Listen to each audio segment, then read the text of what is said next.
So the theme of this class usually is we talk about ideas from the time that we're living in, from the Parsha that we're in, and we try to apply it to the day-to-day practical living. So this week's class is, or this week's Parsha is Eikev, right? That's what we're up to. And Eikev literally means the heel. And it says Eikev Tishmun, and it will be on Eikev at the end. Literally, you will hear, right? You will hear these mitzvot and these precepts, etc., and you will heed them, right? And you will do all those things. So Moses prophesies at the end of days that that we're going to actually be, getting smart. We're going to get wise in our old age.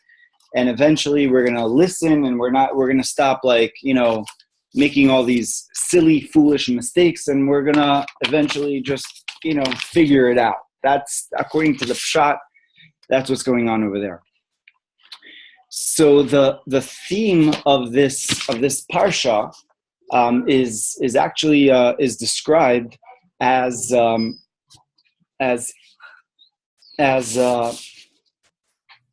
in comparison to last week's Parsha, where Etchanan literally means that God was looking to answer Moshe, right?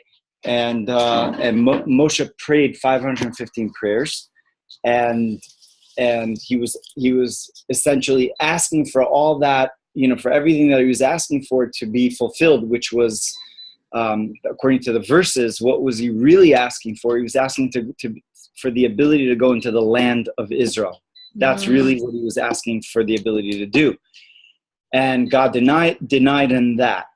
And the only reason why we're going through last week's Parsha, because we have to understand where we're at right now. Last week, we read about the Shema, right? So we read the Shema, and then went into V'ahavta, right? You should love Hashem, right? V'ahavta Hashem Elokecha b'chol levavcha b'chol nafshecha. So this week we read V'haya im Shama. We read about the second parsha of the Shema, which obviously, it's part of the Shema, but it's actually very, very different. So I want to explore the differences between the V'haya and V'haya im Shama. And with this, we could actually understand the difference between last week's Parsha, V'etchanan, and this week's Parsha, Parshat Eikev. And depending on their differences, right, we could understand also the times that we're in right now, right? So let's have a look. So anybody that has a little Sidur in front of them, that would be, that would be. There's a Siddur. That would be handy. There's not scroll Siddur. It's not Lubavitcher Siddur. That's fine. The Shema is universal. We got that. I just opened up to the Shema right away. So practice. No, not in your merit.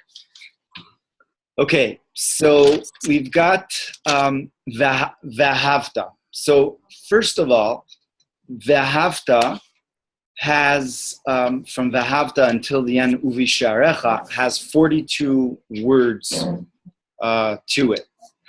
Just, by the way, we'll talk about the significance of that.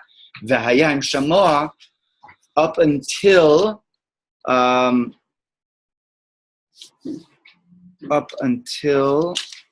the Samtem, right? It's Sfaradi. With Kavanot, no? No, it's English. Yeah. Sorry. Has 72 words, okay, which is significant in and of itself. So we'll talk about the significance of that in a moment. So let's take a look at some of the differences between the two. So if you've got a Siddur in front of you, feel free to open it up. So V'ahavta, it says b'chol levavcha u'v'chol nafshecha, and then what? U'v'chol meodecha. Okay, let's take a look at V'haya. Okay, the second chapter over there, right? So at the end, let me help you out over there. Here you go. You got it. Anybody that needs an English? Okay. Yeah. Okay, so v'haya. So towards the end, v'samtem. Okay, let me just wait until everybody's got it. So we got page 46, in case anybody needs a mark over there. Can we Okay. change, because I don't Sure. sound good in Absolutely, reading. absolutely. My pleasure. Okay. So, okay, let me just review it. Let me just review it again. V'ahavta until uvisharecha has 42. 42 words. Okay. V'haya until v'samtem has 72 words. Wow. Okay. We'll talk about the significance of that in a minute.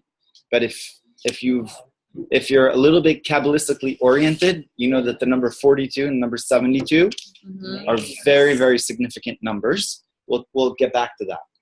Okay, so first difference, right? Second difference, okay, which we just mentioned, b'chol levavcha u'b'chol nafshecha u'b'chol me'odecha. The first chapter of the Shema has u'b'chol me'odecha. Okay, so literally that translates into, with all, you should love Hashem your God with all of your heart, with all of your soul, right? And with all of your me'od. What does me'od translate into? Me'od, b'chol me'odecha. Resources. Oh, very good. B'chol me'odecha, so there's a number of explanations about that. The Talmud says, b'chol mida umida she'Hashem moded lecha. With every measure that God measures to you, you should love Him just the same. B'chol me'odecha, right? And then it says another explanation. B'chol nafshecha, with all of your soul. B'chol me'odecha, with completely just give up your life for Hashem, right? If that is what's required. And then, like you were saying, b'chol me'odecha, with all of your resources, with all of your money, literally. B'chol me'odecha is with everything that you have. And for years upon years, I could not understand what the Talmud was saying about, what the Talmud was meaning. But then I got a little bit older, and I got to know a little bit of human psychology. And some people care more about money than even about their lives. So any of you that are young and you may not understand that yet, you will understand that. People love their money even more than their life, and that's just more than their life. Yes, she's still very, very young, and she right. But b'chol me'odecha means with all of your life. So, anyways, so that's the first chapter of the Shema. The second chapter of the Shema. Let's take a look over there.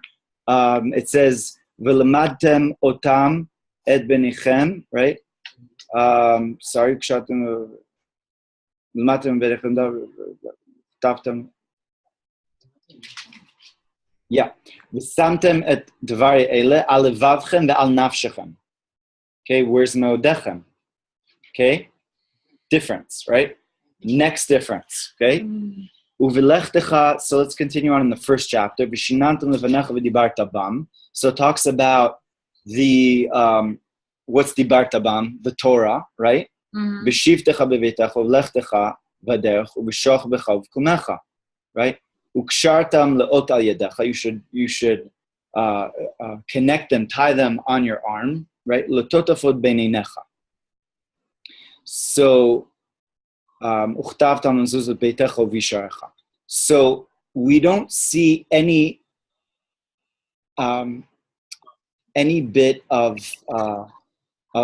a judgment over here. It's just basically telling us that we have to do the mitzvot, right? But then in the second chapter, it tells us, "Ukshartem lota yedechem v'limatem otam et benichem." But before that, it says it gives us a little bit of like an intense punishment if we don't fulfill the Torah and the mitzvah, right? That's what it tells us. And another difference. Could anybody tell the difference between the first chapter and the second chapter? Just the mitzvah. What? No, if you pay attention. Out something in the second part. So like this.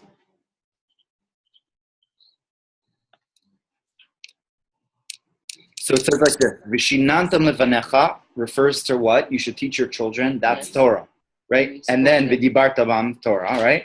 And then it goes to the mitzvot. So first Torah and then mitzvot.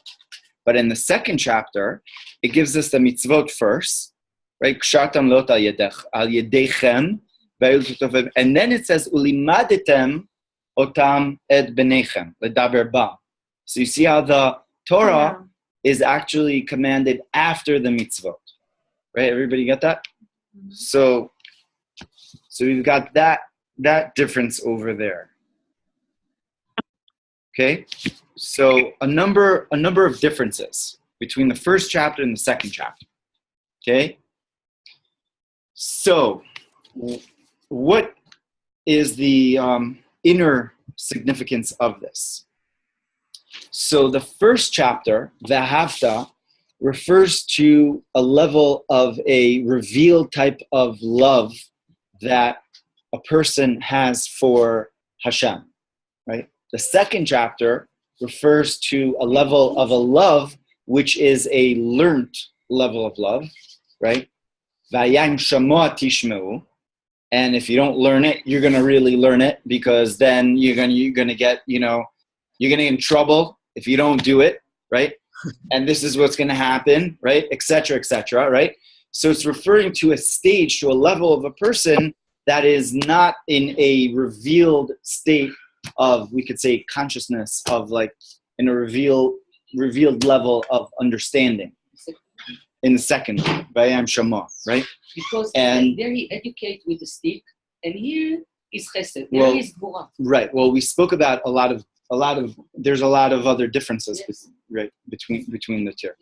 Yeah, how are you? Better than yesterday. That's good. That's good. Good answer. Okay.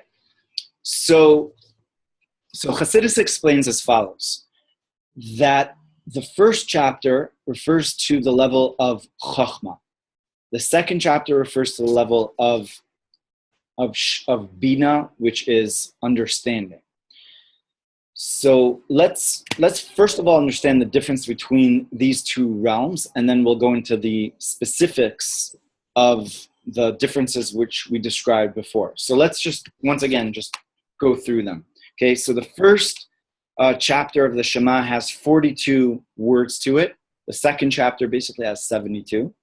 Right, the first chapter talks about first of all the study of Torah and then mitzvos. The second chapter refers first to the mitzvos and then Torah. The first chapter leaves out any bit of rebuke.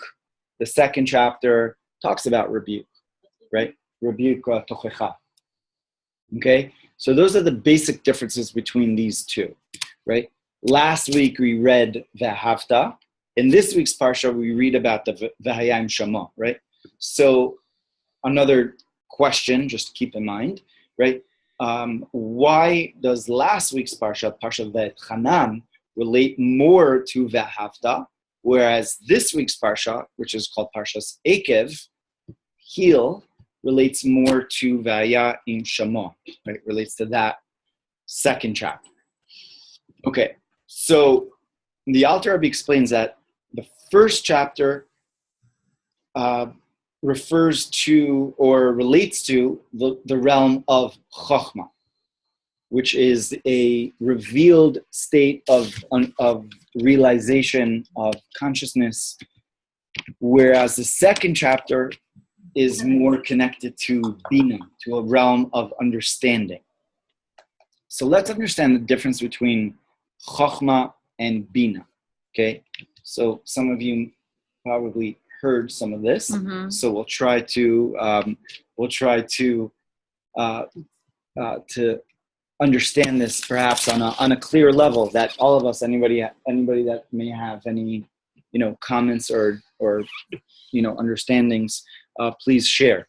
So the realm of Chochmah generally is related to the realm of Re'iyah, of sight, of seeing, where it says regarding, on a very halachic level, by the Talmud, it refers to a level of a witness, where somebody that witnesses something is not allowed to be a judge. Why? Because he already saw it. He can't be impartial about it. So let's say it's a judge that's just walking down the street, sees a certain case, right? Sees what happens, and then he goes back to his courtroom, and that case is brought before him, right? He's disqualified. Halachically, he can't legislate in this situation. Why? Because he saw it. It's impossible to be impartial in a situation that you saw something. Why is that? So the Talmud explains, because when you saw it, then you're there, right? Sight takes us to a place that we are actually there, right? When we see something, so it's impossible for us to kind of like distinguish ourselves out of the situation, because by seeing it, actually neurologically, right? If we want to get like a little bit scientific on this, neurologically, when we see something, right, it changes, right? The actual our brain chemistry changes based on what we see, right? It's like a stamp, Yeah. So when we see something, it actually affects us, right? It's imprinted within us, right? The power of sight, the power of seeing something, right? Yeah, the thing on the contrary, I mean, if the judge saw what he saw, right, otherwise he gets evidence and he has to judge based on evidence without seeing. You would think that him being, firsthand to see what it is, assuming there's nothing, some other circumstances that he's not aware of, you would think that should be the best thing. Oh. He has to judge, and he's an ed. He's a roof. He's seeing it. Right. Very good. So the thing is, what is a judgment? So a judgment, right, or a case is based on listening, on hearing. We'll get into that in a second. So sight, right? Sight relates to sight and chokhmah. Sight and, how would you translate chokhmah? Anybody here? Okay. Cleverness. No. Flash of lightning, cleverness, inspiration. What do you say? It's like the moment, the point where. Right. Flash. Okay. What do you say? I agree. Okay. What do you say? Chokhmah. Wisdom. What? First thought. Okay. That flash. Okay. Wise. Okay. Excellent. No, so they mentioned wisdom and knowledge. I said wisdom. I'm saying Wisdom. They take away from Straight connection to God. That's it. We got the sound effects. The lightning, the moment, without It's any injections direction. from God. Okay. Okay. Something. So I'm actually also a special ed educator. So I have a master's in special education. I was involved in special education for a while. And it's something that always fascinated me. What is intelligence? Because I really believe that chokhmah is not just wisdom, which is like a very random, or it's a word that we could discuss. What is wisdom, right? I believe, right, that chokhmah is most connected to intelligence, right? And it's actually the Alter Rebbe says in Tanya that chokhmah is koach ma, it's the power of what, and it's something that we were constantly doing when we were children. We were asking what, or we were wondering what, and what was happening when we were asking the what's. So our neurons, right, and our synapses were just like, right, developing at an exponential speed, right? And we were gaining intelligence. Is it something that we could put our finger on, say that this is something, this is not something? We saw something, right? We experienced something. We were wondering what that is. And we were basically now opening up our horizons to now something new, right? That's what chokhmah really is. Chokhmah, the power of what? And we're actually we still have chokhmah, right? But at a certain point, after adolescence, or after a certain point in our development, we stop being so curious, and we stop having those like moments of like, wow, like I'm just actually blown away by an experience, by something. And we try to bring everything down to an understandable, a realm that we could we could understand, or it's tangible, etc. But the essence of Chokhmah is really not something that we could even capture. It's really us. We could say in the core, where we're not even feeling that it's even us there, right? It's the essence of creativity. It's the source of creativity. It's that fountainhead of creativity. It's where everything really comes from. That's really what Chokhmah is, right? The power of what. And as a teacher, like I've seen this in so many students. You have students that are intelligent in in woodwork. Others are intelligent in art. Others are intelligent in music. Other intelligent in like memorizing things. Other in poetry and and writing and all those things. They're multiple intelligence, which is the word. What do you say? Intelligence is I don't know how to say that in intelligentsia. Yeah, Okay. exactly. Yeah. So multiple. We've got there's multiple intelligences, right? Because intelligence isn't defined by a certain skill set. It's really very unique to the person. Each person is really intelligent and is unique, right, in their gift that they were gifted in, right, which is their greatest strength. The Talmud says that that the sages would ask each other, so what was your father's special mitzvah? And Chassidus explains that each person has their special, or what their father, because Chokhmah actually relates to father. It's more of the masculine aspect. But that is, I've learned that non-Jewish people have Chokhmah. My father is not Jewish.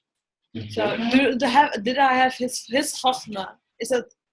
Did he give his Chokhmah to me?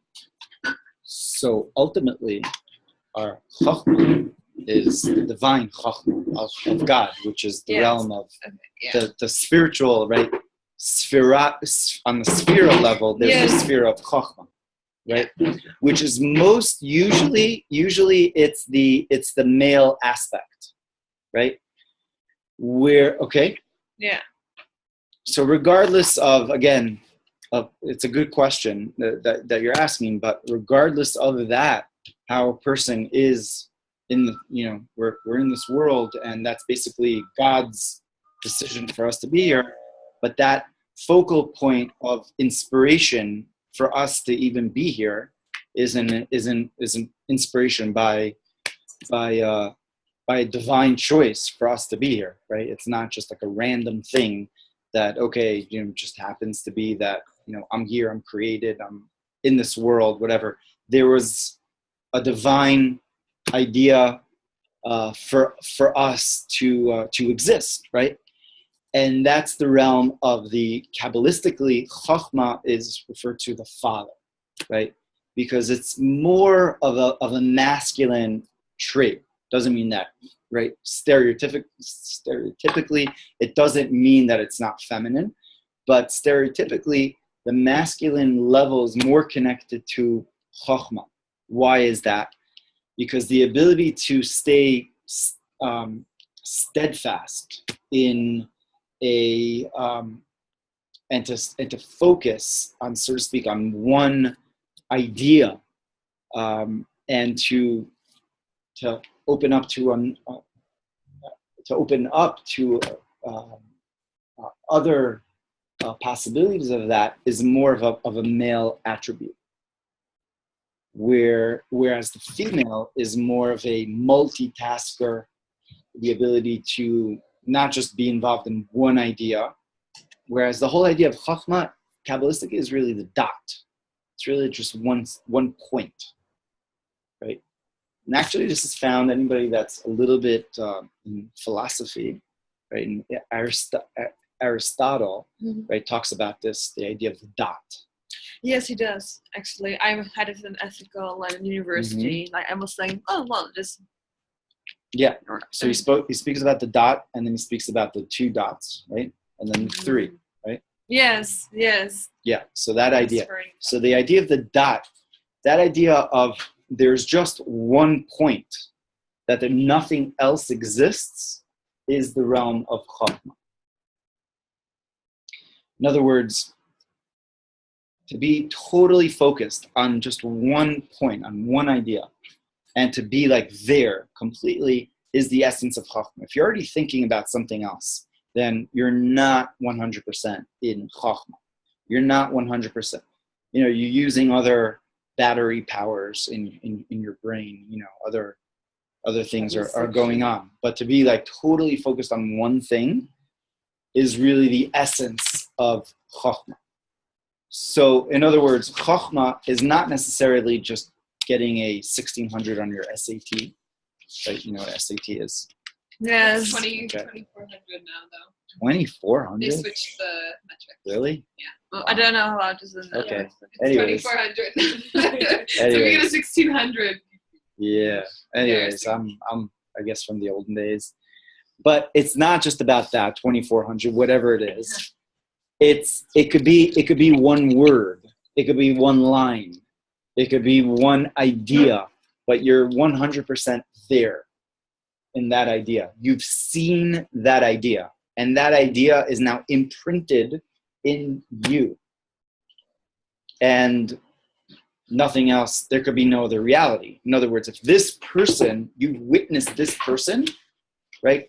Like you mentioned the halachic idea of that, you've witnessed this person, you can't hear any other witness come and say something else that contradicts that, because you've just seen that.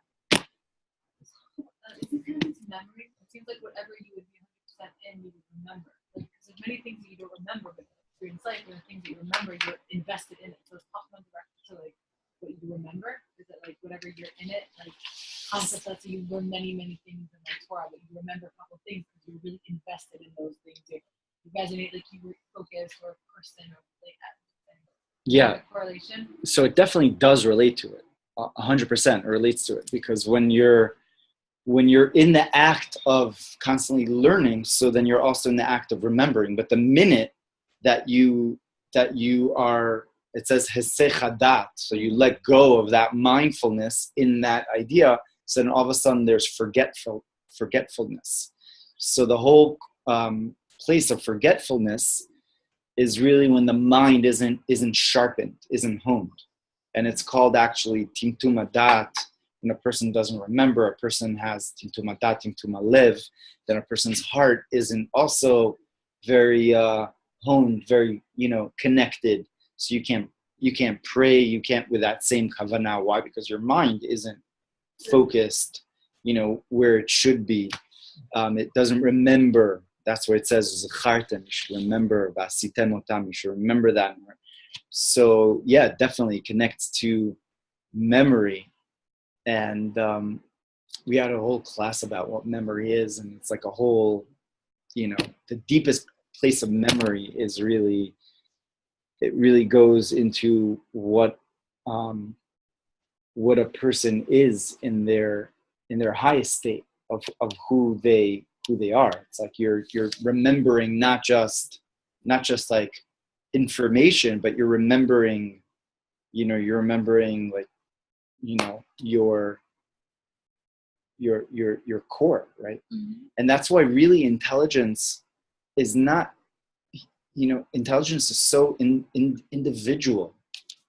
Like as scientists or psychologists, we can't measure intelligence, because it relates to like a soul level. Each person has their strength of intelligence why? Because it has to do with their internal memory, their internal like gauge, which is like kind of like gauging themselves to a certain place that is their soul root, which is where they're from. right? Rabbi Nachman has a whole like story of like memory, goes through like there's people that are a certain age, like, do you remember when you were this age? And then do you remember when you, and then they ask this young child, do you remember when you were still in your mother's womb? It's a whole like actually very, very deep story.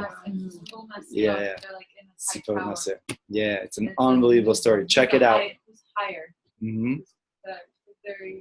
It goes back to like the womb, and they're like, I remember actually when I was like conceived, that idea of like the point, right, beyond where I was, something, and that's really the essence of chachma, right, memory, and that's the point of father, because that's the connection of father, right, in the relationship of father and mother, right, the relationship of male and female relationship is that the male gives the seed, and that's the idea of the chachma, right, which actually comes from the brain, right, technically. Yeah. I read that on the Kabbalah, one who doesn't have enough Yerushalayim won't remember when he's close to the Torah. So, one that what? The person who doesn't have enough Yerushalayim won't remember when he's studying. Which is what is Yira Shamayim? Literally is the fear of heaven, but Yira is also from the word Yira'eh, from seeing. Because when you have awe or fear, it's like you have like a sense of it's as if you're seeing God. So that therefore you are, you're going to act in a certain way. Why? Because you have a certain awe. When you walk into a room, you have a sense of awe. Why do you have a sense of awe? Because it's just something that you as if you see, right? So yira, shon yirae, is that same thing, right? So that's generally chachma. So absolutely, it's like that flash, right? It's that, but it's really being invested, being imprinted by an experience, right? And that experience is just takes you, transforms you, right? That's the essence of chachma. So now, bina, right, or hearing, right, is in a way very far removed, because it's taking an experience that already happened, and then it kind of like puts it in files, compartmentalizes it, it builds it. Bonet, bina's from the word bonet. Now it builds that experience. So you saw this. What does that mean? You saw that. What did the person look like? Where were they? What was the experience? Right? It goes through all the W's, all those questions of what it is, and it puts it in a file, right? That's what bina is. So in a way, it's lower than chachma, but according to Kabbalah, according to Chassidus, in fact, bina is higher than chachma. Why is that? Because it says that the essence is found within bina, right? The keter, literally, that's the words over there. The keter is found within bina. So although chachma, it says chachma me'ayin timatzeh, chachma comes from nothingness, right? Koach ma comes from nothingness. It's an experiential state, but yet bina, right, is really where keter resides. It's where the ayin, so to speak, resides. So let's try to understand that a little bit, because it's counter. What's that? Lives down. So it's counterintuitive. You are. You're gonna. We're gonna. I had a student in Machon Alta that she was like from Cuba. She didn't know English. At the end, like, she knew English. Yeah, she's in Stern College now. So intuition. So let's talk. So bina relates to to intuition. So what is intuition? And in my opinion, like I was mentioning, intelligence, and I'll just get right to it. Bina, in my opinion, and also in what I've learned and what I've gathered from, that Bina actually relates to intuition more than anything. So what is intuition? Intuition, so what do you say? What is intuition? You know it, but not by really seeing it. It's an internal feeling. Like it feels like it's around your stomach. It's almost like it has something to do with your brain. It's like fully. It's beyond physical seeing it. It's being based on things that you know. Intuition doesn't come out of the sky. That's why we're guys, and that's what we say. But the truth of intuition is a feminine thing, is a female thing, and that's why the truth is I surrender. that is no, I know. That's why the truth of intuition, it says like this in the Talmud. It says in the Gemara. It says that bina yeter nitan beisha, that it says that a woman in Tractate Tanit, it says that a woman understands who the guests are. And we see that by the Shunamit that had Elijah over there. She says, he's the man of God. And her husband is like, how do you know that? Maybe he's coming to like just collect like tzedakah, whatever it is. Like, what? He's a man of God. How do you know that? Bina yeter nitan beisha, because a woman is given an extra amount of intuition that she's able to sense who these people are, who's coming to my home. I mean, intellectually, they look a certain way. Intellectually, they could say certain things, whatever it is. But like intuition, on an intuitive way, To know. there's nothing intellectual there. There's absolutely no intellectual understanding about why this person. I should say like no. I want this person. Like we've had guests. My wife is like, no, this guy, I don't want you to ever invite ever to our house, something like that, or and I'm like, why, I'm not, I just like, I'm just like inviting people, and I'm like, come over, and I was like, nope, don't ever think about like, so why can't I get it? And my wife could. Mm-hmm. So the answer is because there's some ability to intuitively understand something which is not intellectual. Mm-hmm. Intellectually, what's wrong with the guy? The guy's a nice guy. Invite him. I like him. He's a good guy. I mean, I don't. I know him for a couple of minutes, but whatever. What's the problem? But she's like, no. Absolutely not, because she feels something, and the closest thing to it is like smell. You just like smell something.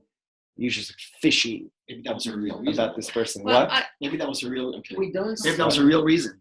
Not to have the guy. Okay, I'm sure. Smell. Oh, maybe a smell. When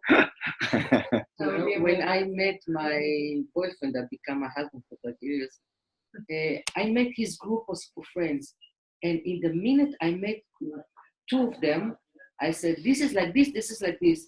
He said, how do you know? I said, you will figure out in 3 months. I usually know immediately. Well, you're a psychic also. Yeah, but I felt in a minute that helps. He's doing this and this. No, I didn't know I have the powers then. I just knew. And he, in a few months, he left them. Wow. And he didn't sit for a few years together with them. I just opened his eyes. I didn't tell him what to think. I said, this is this. And I didn't, he found out himself. Because I opened the window that he can see what he didn't see till now. That's what it says, that Ezu Isha Kshera, Haosaretzon Bala, who is a kosher woman, right, kosher wife, the one that does the will of her husband. So most feminists that read this are like, yes, I feel it. Yeah, you don't like that. No, I hear that. So, like what? You do your will of your, okay, let's go. Dinner now. Like, let's go. like where's the service over here? That's not what the Talmud is saying. Ezu ishak shera osar etzon ba'ala means that who is a kosher, literally means like who is a righteous type of a woman. In other words, in her essence, right? Osar etzon ba'ala, that she's able to, osa means that she's able to actually bring down his will. She's able to say certain things, like hint certain things. Hey, do you think we should like do this? It's like, oh, I never thought about that. And then, yeah, okay, now we have that idea funneling through like the male's brain, and that kind of like happens, right? And she's like, oh, do you think we should do that? Oh, okay, let's do that. And that is the role of the feminine, right? Of the female, right? Of the Eishes Chayil, right? I have a question. Yeah. Because you told me that you told your husband in 3 months you wait. Now would it have been? Now is it better to do that, or is it better to say, listen, like your wife did? Right. You never invited these guests over at my house again. I don't do this. I always let חופשת הבחירה. I never freedom choice. I It was a never. different situation. Yeah, it's a different situation. No, I didn't want him in my house at all. But I didn't tell him. I let him see by himself.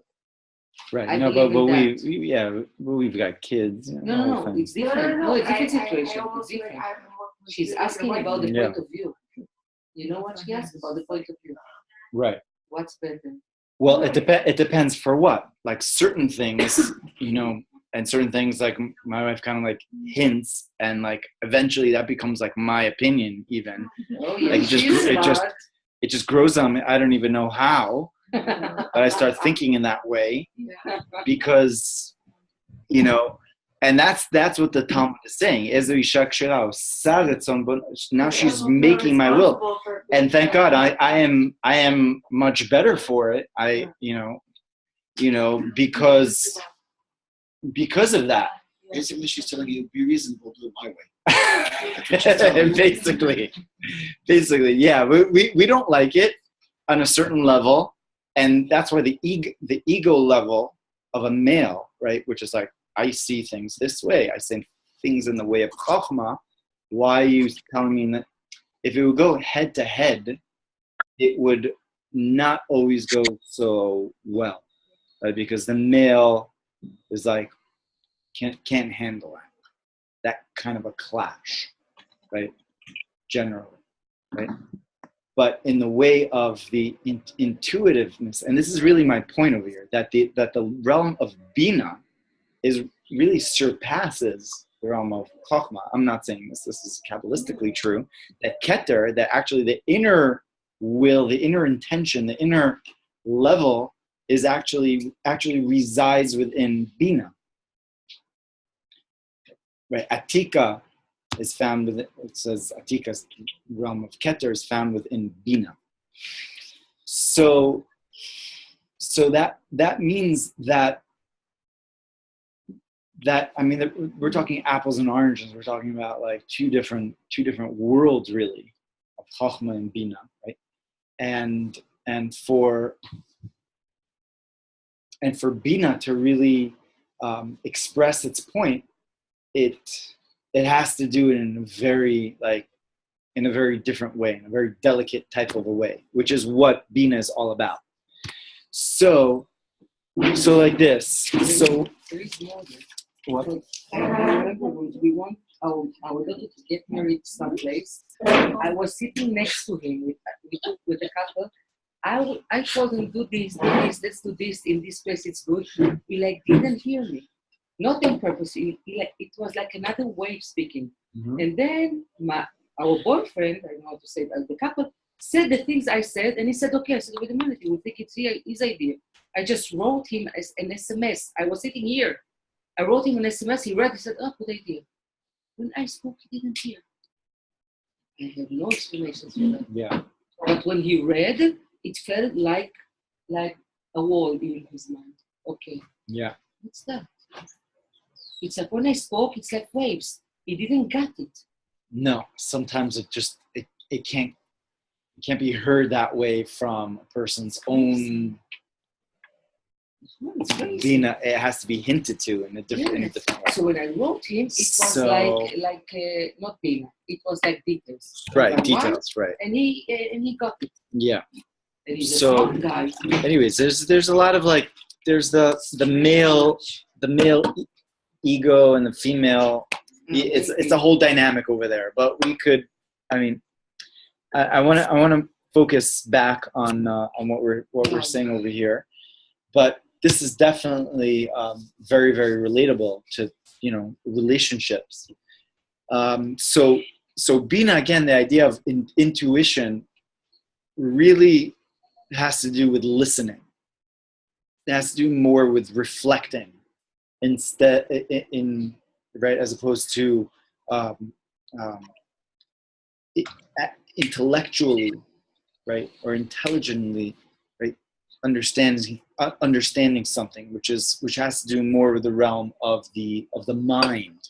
This has to do more with the realm of the listening, which really has to do more with the realm of the being of a person. So the Talmud actually says that if a person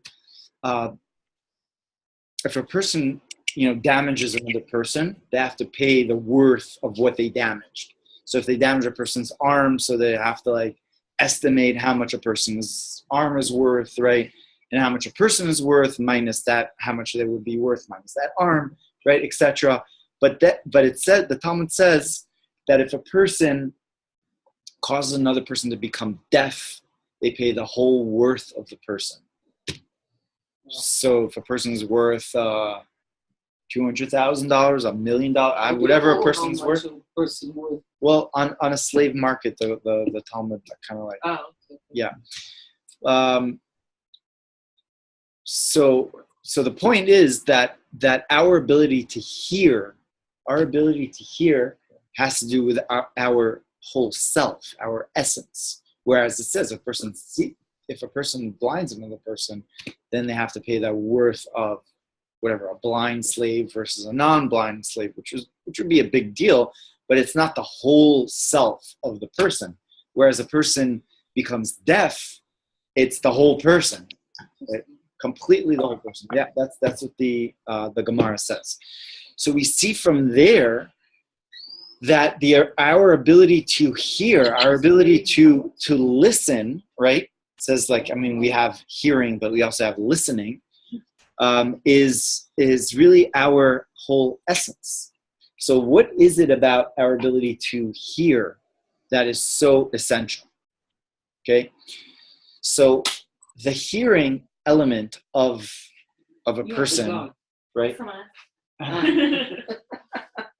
The healing element of a person. No, now is good. In a couple of minutes. Yes. Can't we gauge this thing? If it's 1 degree less, it's only air. Oh, forget it. I tried it. I know. I've been here for years. I've given up. I don't know even why I said that. Find a contributor. How do you say? Open my window and have it on. Yeah, whatever. Baruch Hashem, it's all good. I'm grateful that at least it works when it does. Why don't we open the window? Okay, Cause that girl to leave. Yeah, I can breathe. Yeah. There's no Okay. worries. Okay. So our ability to hear. So let's think about this for a second. Our ability to hear really it takes so much into account, because when we listen to something, it's not just what we are listening to. We're listening to and we're reflecting upon. We're really understanding something when we listen. Like Talmud says, Tashma, come and listen. So the listening has to do with the understanding, right? With a bina, when we're listening to something, as opposed to when we're seeing something, then there's that realization of what it is that we're seeing, as great as it is. But really, if we want to internally understand, if we want to really connect, right, and to be one with it, with our being, then we need to hear it. Whereas when we see it, we're just, as great as it is, there's a limitation to it because we're seeing it. And it could be I'm just inspired by what's going on, but by what I'm seeing. But if I wouldn't see it, then I would go back to myself, as opposed to when I heard something, and it kind of like forces me to reflect upon it, then I'm transformed by it because now I've understood it. Now I've become a different person as a result of that which I've now processed in my mind.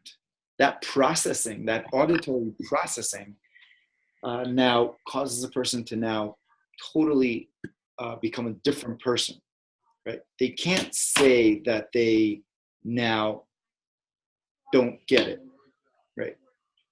If you get it, then you get it. You could choose to now do something else, right? But that's your, that's your choice, right? As opposed to, like you say, oh, I saw it, I'm inspired by it, and then you go on and do something completely contradictory to what it is that, what you were inspired by. Why? Because you weren't transformed by that 100%, as opposed to that shmiya, that listening aspect that completely transformed you. Now you understood it. Now you are just clear on that idea. You've now just let the wheels turn, and now it has it's going into every fiber of your being, right? That's what understanding really is. Wow. But I mean, in Mashiach times, we're going to learn by seeing, not by hearing. But we're going to learn in a way that's seeing, and we're not going to learn like this. It's not. This is going to end. We're going to see. So it's a higher level when you see. Okay, good question. So I'm saying it says that Shmi, whatever, like that. There's no student teacher. You're going to see. You're going to see the way, whatever it is you're learning. Like you're learning Hasidus, you're going to see Hasidus. Everything right now is in the books, but it's going to come alive in front of you. So that is a higher form. Chapter 42, yeah. So 100%. So the thing is that, so the Shema, which actually we're talking about the Shema, but the word for it is Shema, it's to hear, right? Hear, Shema Yisrael, hear, O Israel, Hashem Elokeinu, Hashem Echad, right? It's listen. It actually has to do with listening. So the Shema, if you would look in the Torah, last week's portion, and you would look inside, the ayin over there is a large ayin. So there's three types of letters in the Torah. There's a small letter, a medium letter, and a large letter. The large letter connotes something very, very macro that's happening, right? That's the ayin over there, right? And the last letter over there is the dalid, which is also a large letter. Together it spells aid, right? Witness. So on the one hand we hear, but then on the other hand we witness. And what is the idea of a witness? A witness sees something. So your question is a great question, because what is higher? Is it the learning by sight, or is it learning by hearing? So the truth is that it's a multi-sensory experience, that the way that we received the Torah was a multi-sensory experience, right? The way that we process anything is a multi-sensory experience, right? But, right? Isn't the feeling always the most important? Like when you can actually feel it? So, very good. So the feeling is actually more connected to Bina, right? Which actually, Kabbalistically, that gives birth to the emotions. So Chokhmah could still be like out there, could still be intellectual, right? And you're seeing these things, but Bina is bringing it down into this world, right, into this realm. It sounds like it's like the internal truth. Yeah, which again, that's the more of the intuitive truth, right? Which you don't have you don't know why you get it that way, but it's something very, very, very deep. So the realm of seeing, the realm of sight, as great as it is still limited. Right. So when Moshiach come, it would be beyond seeing and hearing the middle. You It's feel another and way know. of It seeing. would be like an internal know. Right. So that's right. That's her question. It's a great question. The Torah was given what's in bird, right? The Torah, right? saw So it the says that they saw the sights and they heard The pictures. the yeah. So it was like our Together. senses were intertwined with each other, which is really the deepest place of awareness, because when there we have Chochmah and Bina coming together, right? However, right, it's called Shema Yisrael. It's called actually to hear, right? So really according to Pnimius Torah, the ability to listen, the ability to hear, relates more to the person, whereas the ability to see relates more to the experience. So one is more, it's called milamayla lamata, from above to below, whereas from below to above. Those are the two realms that are generally spoken, above to below, below to above. And one of them is more the inspiration, and the other one is more of the transformation, right? Which is coming from the person. So the idea is that for something to be really long lasting, to be really truly internalized, it has to come from the person. It can't come from the inspiration. It can't come from that idea, right? From that inspiration that somebody is inspired by. So you could be inspired in Israel and whatever it is, and go home and whatever, go back to your, life the way it was before you were inspired. Nothing happened. And that's what happens to, many people. Whereas if you make an internal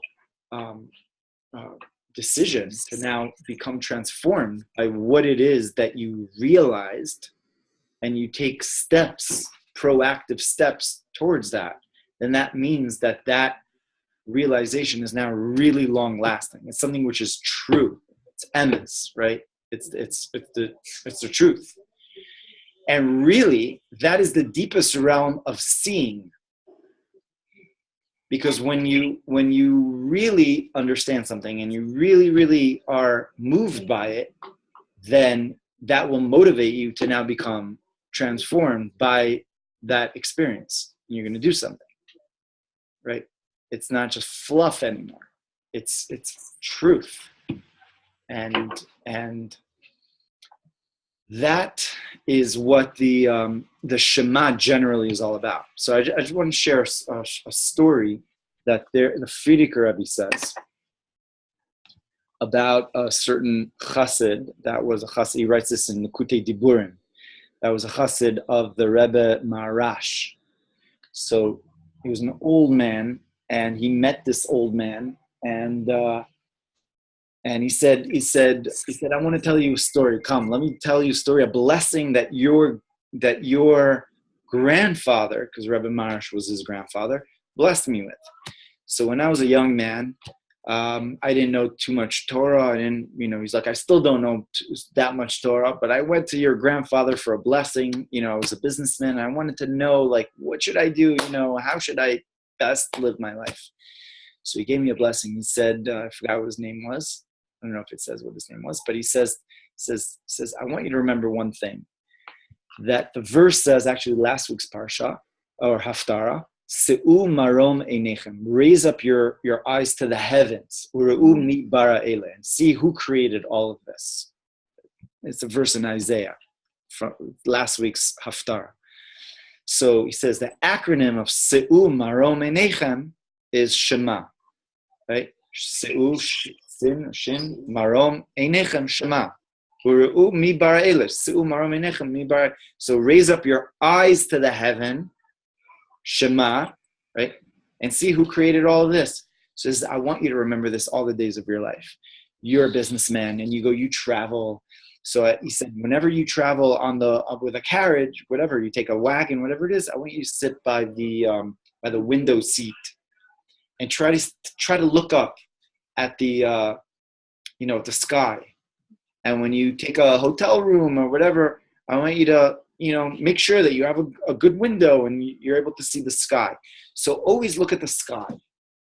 The sky will help you remember, what it's all about. So he says, wherever I was in my life, whatever I did, I always made sure to take that, window seat, made sure to have that kind of a room.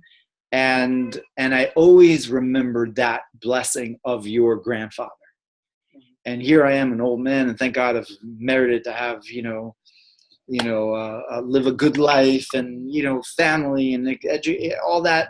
And it's all due to the blessing of your grandfather. So Frierdiker Rebbe says, we see from there that a blessing of a tzaddik doesn't go, it's like, doesn't go wasted.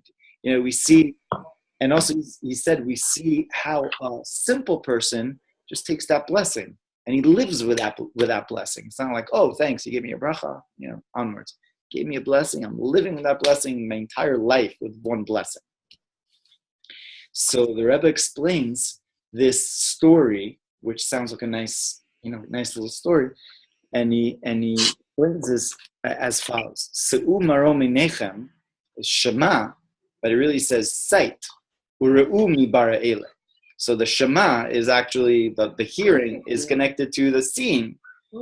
So how does that work with a Shema? And there's a bunch of other points over there. The Rebbe brings out avoda, the idea of chassidim, they have to live with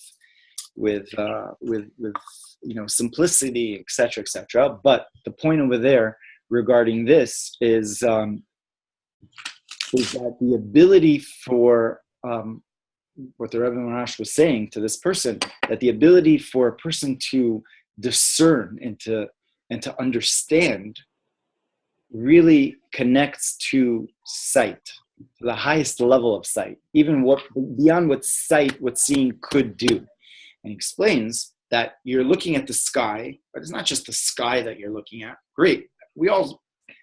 How many people saw the sky today? I saw the sky. Did anybody think wow, unbelievable, the sky, whoa. With their colors. Yeah. What? Yes, when they are colored. When they are colored.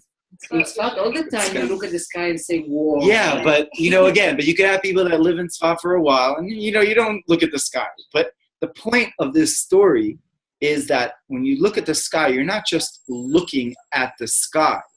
It's not just seeing, because seeing could be very rote, could be very mundane. You see a sunset. Two words right? You said, I don't understand. Rote is mundane is stam. Yeah. Great word for stam. אולי יש יותר מזה. יומיומי. Okay. Casual present. Okay. So you look at that, and I remember one week I was walking to shul and I was seeing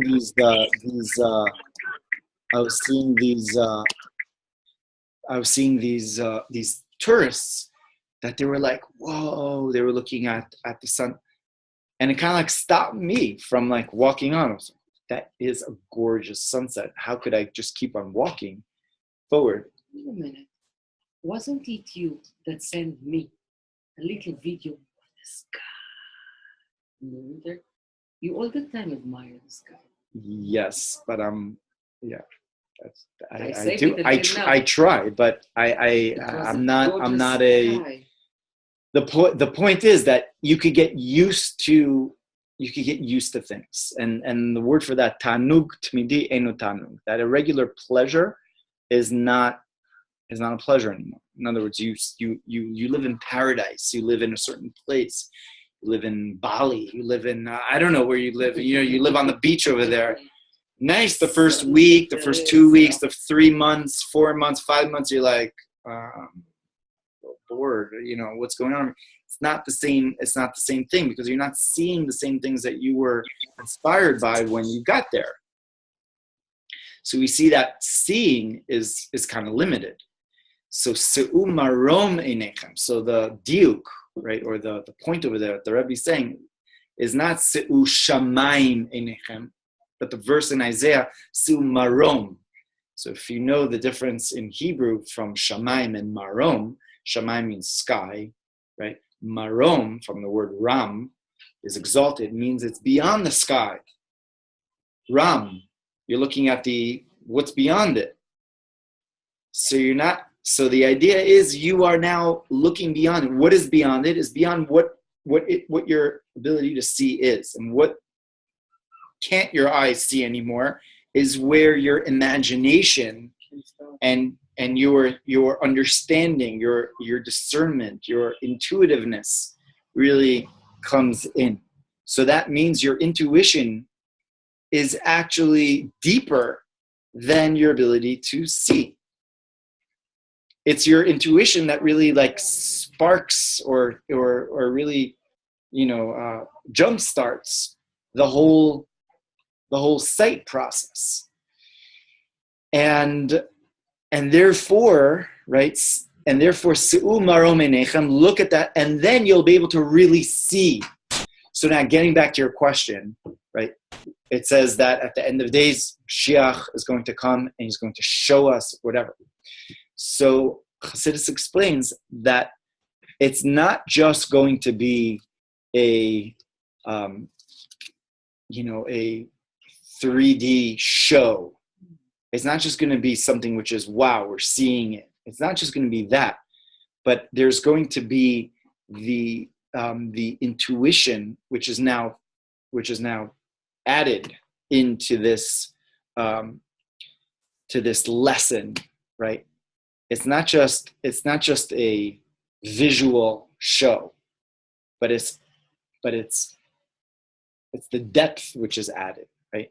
Kimalar, it's dea et Hashem. There's actually going to be the dat of it. There's actually going to be that connection, that fusion of the mind, right, with what is shown. So again, you could have somebody who is shown all these amazing things, but they're not transformed. Whereas when a person is considering, is thinking, is reflecting, then they are transformed. So the idea is that the person himself or herself is affected by what it is that they are seeing. So you look at the sky and you're affected. So this guy, no matter where he was in the world, this chassid, he sat by the coach over there. He looked at the sky, and I remember every time I read the story, I try to look at the sky a little bit more. Look at that blue. And what am I looking at? I'm looking at godliness, right? When I'm looking at that, it's just, there's just physical sky, but I'm looking beyond the looking, and the looking takes me to the understanding, which is the Shema, right? And that's what we say, Shema Yisrael Hashem Elokeinu Hashem Echad, that God is really one. Now that level of oneness is not something that we could even, it doesn't make sense by sight, but it makes sense by hearing, by reflecting, by intuitively seeing that. Intuitively seeing, which is contradictory a little bit, but the intuition helps you see. And that's the Shema, is the letters aid, witness. We become the witness of godliness, right? That oneness. When you look at the sky, you don't see items, you don't have interpretation. Just look in the sky and feel something from inside of you is looking in the sky, and then you hear something from your inside, because you have nothing to destroy the unknowingness that you feel. That's why it's good to look at the sky. Something else is looking with you. For sure. Very I helpful. think it's so cool to talk about because I came today on a bus that stopped for like 2.5 hours in Jerusalem, and I was looking at the sky. And it reminds me when I was a little girl, I used to always look at the sky, and I haven't been doing that. And so funny that we're talking about it now. And then I wanted to ask, is there anything that Torah talks about, like when you look at the clouds, sometimes it's like they go into shapes or you create those shapes? Is there anything that's just like a fun thing a girl does, or is there any kind of unique things that can unique look? Because sometimes you look at the clouds and you can see shapes or Right. things, or Right. I mean, obviously, I mean, there's a specialness about that. Yeah, There's something new that's being created. It's Psalms. I mean, we say it right. Chas shamayim ba'avim, that God covers the sky. Life up there. Right. Yeah. 100%. But it's beyond even that, because it's assumed marom enechem. You're even looking beyond just the sky, because by being on the realm of clouds, you could it could kind of like distract you from the inner point of it all, which is really the marom, and thinking about a very tachlis kind of a thing. So it's like bringing it down into like a very practical level, which is the idea of the Shema, of the listening, the intuition. And again, more of the idea of the feminine, right? Okay, so now we have like a couple of answers of the questions that we were asking. It's getting a little warm in here, perhaps. Okay. Crashing down upon you, like the truth that when you look up to the sky, like especially at night, because then you see stars. Mm-hmm. And then if you ever contemplate what stars are, it gets very scary, like in the sense of like you become very aware of the reality is so. I mean, whatever. If you contemplate that for a couple, if to penetrate that moment of like, this is just so beyond. The sky has a lot of power in it to awaken something very like that hidden era that Tommy talks about, like that hidden fear in a Jew. If you allow yourself to that, it really does come out very, very and blunt. So it's what people have been doing for since the creation of the world. They've been looking out, developing little telescopes. Now we have the Hubble telescope, and we're able to look deeper into the sky, and we're even more blown away than when cavemen, whatever it is, we're trying to like figure out what was going on, because even now we see how vast the universe really is, and it causes us to be so awestruck, right, by that idea. Or you could just see it and be like, oh, there's a lot of worlds over there. And like I always like to say that you remember Dr. Wolf? Remember Wolf? Doc? He was a student here in yeshiva in YTD. Wolf. So he came on Birthright, and he was basically a professor of astronomy in UCLA, and he was watching a star for some time, and he came to Israel. He kind of like got inspired, and he went back to his old position watching the star, whatever it is, lecturing and whatnot, and it transformed him, because he was, well, it's just one star, but there's a lot of other stars there. And it got him to think beyond just seeing this one star and analyzing the data and blah, blah, blah, blah, blah, blah, all that, which is useless, completely like, who cares? Like, what is that going to do anything? And that got him to ask all these questions. Wow, the world is like, I want answers. And he came back to Israel. He basically enrolled in a yeshiva, and he started learning, and specifically like Hasidus. Like he was very, very, very, good mind in learning Talmud, learning Hasidus, and everything. And I think he definitely got his answers over there in that way. But you have many people or scientists that could just look at those things and just, that's it. Or you could look and kind of like be inspired, and that will cause you to make a shift. Like the Rambam says, how you could actually have a true love of God is go into nature. Second chapter of Hilchos Yesod HaTorah, the Rambam says, Asher yoav et Hashem. So it says, some person goes out into nature, so then he thinks, wow, how beautiful and how vast nature is, and how much this is a creation of God. And then he thinks that he is such a small being in this vast world, yet God like made this beautiful existence for me, that I could be here and enjoy it. And that will cause a person to now have an awe of godliness, and that will lead a person to a love of God. Is there book to sound? No. From who? From Akiva Tatz? No, I'll bring it to show, but it's exactly every flower, everything, just tailor-made. Amazing. Yeah. But the Rambam says, just go out into nature. There was a, I forgot who it was, a rabbi in America that before Rosh Hashanah, he went out into the Grand Canyon. And his congregants were like, Rabbi, before Rosh Hashanah, you want to prepare and everything like that. You're going, on vacation. Summer mode is summer, July, August, Here we are getting close to Rosh Hashanah. What are you, skipping town on us? He's like, no, are you kidding me? It's like, I want to go into Rosh Hashanah saying Hamelech. It's like, I want to feel that awe, right?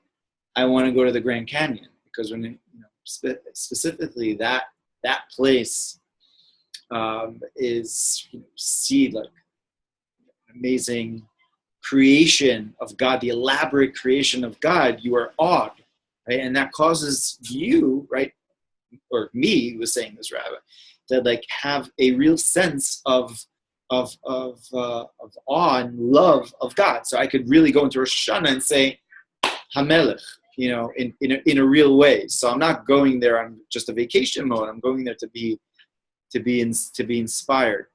So that's really the point between sight and hearing. You could see something but not get it, or you could see it, and then the hearing of it will cause the deeper awareness of what is being seen. And that's why sight is higher than seeing. And they show you a picture of like a Monet or whatever, and then there's someone talking about the picture, and they're explaining the picture. For sure. And how the person understands about the beautiful art and whatever it is, and the person feels more connected as opposed to someone that's just walking through the museum. Oh, that's nice. Like no idea anything. And you just kind of you forget. 100%. That awareness of it. I mean, I also take people like in Tzfat, take people around a little bit in Tzfat, and you see like, okay, you're just walking down this alleyway, you see the structure, but you tell them, hello, this is this kind of an alleyway. This is like the synagogue of the, of the Al-Shech, or this is this. You tell them a little bit about the Al-Shech. You tell them that, like, whoa, that is really significant. So the hearing of it really makes the impression on the person, right? That inner transformation. So how does this relate to our Parsha? So now, Vaya Eikev Tishmun. Vaya Eikev Tishmun means it will be the heel at the end, right? And it refers to the idea of the heel, the lower parts of the person, whereas last week's Parsha, Hanan, has to do with prayer, has to do with the higher parts of a person, the spiritual parts of a person, right? These two Parshios are like kind of like very, very different. One of them has to do with the Re'iyah aspect. Moshe says, I want to Ebra na ve'ere. I want to go see the land, right, that you've promised. I want to go into the land. I want to see the land. And in this parsha, the Eikev Tishmu. So that relates to the two parts of the Shema, which are situated right in these two parsha. In last week's parsha, we saw V'ahavta et Hashem Elokecha b'chol levavcha, because that relates more to the realm of Chochmah. Moshe Rabbeinu, the realm of seeing, the realm of Chochmah. And that's why we first start off with kind of like the revealed, the tzaddik sort of level of a person. And first it says, B'chol levavcha, b'chol nafshecha, b'chol meodecha. Right? The whole being of a person, right? and then it goes into Torah, and then it goes into mitzvot, because that's the order. You first learn, and then you do. And there's no rebuke over there, because it's talking about just a realm of, of sight on its high level, on its, more perfected level. But then this week's parsha, Eikev Tishman, we get the parsha, the second parsha of listening, right? And first we get the rebuke, right? And first of all, it says b'chol levavchem b'chol nafshechem. It doesn't say b'chol meodechem, because meodecha is not there. It's talking about a person who is on the realm of now discerning, of intuition, of understanding, and from that realm, that person is not handed over that realm of meodecha. That person has to find it out on his own, right? B'chol levavchem b'chol nafshechem. Whereas b'chol meodecha, it's not commanded. It's something which is something that a person needs to find out on his own, on her own. And then there's the rebuke over there, because sometimes in order to really find out and to discern, we need to. That's not me. Then we need to sometimes be. There needs to be like a sharp word. Like as harsh as it is, and as much as we don't like it, but it says in the Gemara, in Megillah, it says that what 48 prophets and prophetesses have tried to say to the Jewish people did not work as well as one taking off of the ring. What does that refer to? Achashverosh took off his ring to give over to Haman, and with that ring he was able to, decree the annihilation, God forbid, right? So all the prophets saying, yeah, this is going to happen, that's going to happen. Jewish people are like, yeah, whatever. But then all of a sudden there's like intense like rebuke all of a sudden, like this is what's going on, this is going to happen. Boom, they're doing tshuva. They're doing like the most intense level of tshuva. They're reaccepting the Torah, right? More than when the way it was given the first time on Mount Sinai. Why? Because now it's coming from them. That rebuke, that little bit of sharpness, hey, you're not going to make it to the next grade. You're not going to pass that test. I'm not going to pass that test. Oh man, I'm going to study. I'm going to make sure that it happens, right? Because when you're told that, you're given a little bit of a sharp word, then that causes you to really strive, you to really work hard, as opposed to like before, you're just like, whatever, going through my thing. But that sharp word causes that transformation. So that's the rebuke over here in V'hayim Shema. And then we first see the mitzvot, and then we see the Torah, right? Because the mitzvot have to do with the practical level. The practical level is more related to the listening than the intelligent learning of Torah, right? Because the practical level, then when you understand something, then you practically take a step to do it. Whereas you could learn, you could understand things, are very nice and intellectual, but then there isn't like that application of it. There isn't that takeaway of it, the result of it. So, okay, nice. Like they say, Aristotle or whatever, that, they found him once eating cutting off a limb of an animal, and he ate it, right? And they said, what's going on over there? And he said, that's Aristotle the person, this is Aristotle the philosopher, whatever. Two different people, because it doesn't cause you to really change, be transformed. So the intelligence doesn't necessarily force you to change, but the hearing forces you to change. Therefore, in the second chapter, it goes through first the mitzvos and then the intelligence. Whereas, right, that's how we receive the Torah, right? It says, right, we should listen and then do. That idea of first listening and then doing, right? Just the opposite. Sorry, doing and then listening, right? Is what it's all about, right? Because because if you're really listening, so then you're really doing. So the ability to connect to action comes more through hearing, Why right? is it twice hearing in the second Vayem shamoa tishmu. So the Gemara says, "Im shamoa be yashan tishmu bechadash." If you already heard once, then you'll keep on hearing. And the Gemara says it's like when somebody's filling up a cup of water. So usually in the realm of like physicality, if a cup is full, you can't keep on pouring into it. But in the realm of intelligence or spirituality, so if a cup is full, Shema, you already heard, you're already full, Tishma, you're going to hear even more. And there's going to be more room. And you're going to get more wisdom. You're going to get more wisdom. How is it possible? Don't worry, you're going to get more, right? Because that's really what wisdom is, right? You're not a full cup, even though you understand. But that understanding now opens you up to now get more and understand more. So, wow, it's 10:07. Whoa, I didn't realize that. So, bottom line, we are that's what we have to like take away from this. I totally didn't know. I was like, are we just?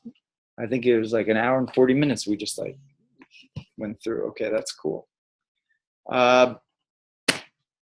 So the fact is that this is what we have to understand from this week. We have to like apply that this week.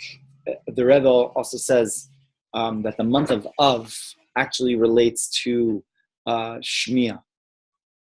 That the fixing, so to speak, of the month of Av has to do with listening. Why is that? Av actually is father and has to do more with intelligence, Chachma. But yet Av, the power of the soul of Av is Shmiya. How does that relate? So the Rebbe explains that specifically through the hearing, we actually understand that what our Father does for us is actually the best thing for us. Like we may get a patch, which is what the month of Av really is. I mean, like the structure, first temple, second temple, blah, blah, it's all that. And we're like, why is this happening? I see that my father is mean.